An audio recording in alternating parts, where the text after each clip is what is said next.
In 1986, 21st Century Films released this, Big Trouble in Little Chinatown, one of the biggest box office failures, only grossing $11.1 million, which by some standards is a very small payday.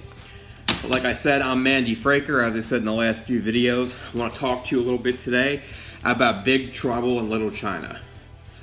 1986, San Francisco, Jack Burton loses his truck in an effort to assist his friend Wang Chi in rescuing his wife. And in doing so, he ends up getting into a fight that was a lot greater of a challenge than he had thought. So one of the big things about his fight against evil is his weapons. Most notably, other than the Tech 9 submachine gun that I'll talk about in another video, is this right here. This is the Gerber TAC-1 first production run, 1985. Came out just a year before the movie.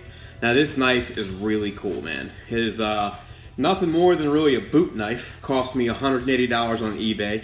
Unfortunately, they no longer make them. For the movie, it had to be altered, because obviously Jack Burton is not going to throw the knife at Lo Pan with these incredibly sharp blades right here. But really cool knife. You actually see it in a lot of movies in the 1980s and 1990s, although can't reference any of them. I did a lot of research, can't find any titles, but you do see this knife and a lot of knives like it in many movies.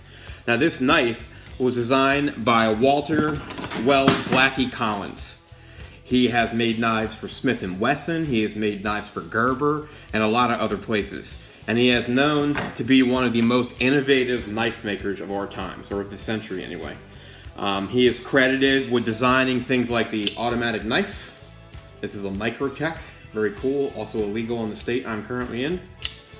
He's also popular with designing the assist-operated knife, like this, made by Smith & Wesson, whom he designed knives for in the, I believe, the 70s. But yeah, this was this is the knife that killed David Lo Pan. It's also the knife that killed the Guardian. He slips it into his chest. This knife has been through a lot with Jack Burton, and it's just another example of little things in movies that you always wonder, what is that? So again, this is the first production run 1985 TAC-1 knife. This is by Gerber, and they leased this particular design from Walter Wells Blackie Collins. So yeah. Till next time, this is Mandy Fraker, and I hope to see you in the next video. And if anybody ever asks you if you've paid your dues, you just tell them, yes sir, the check is in the mail.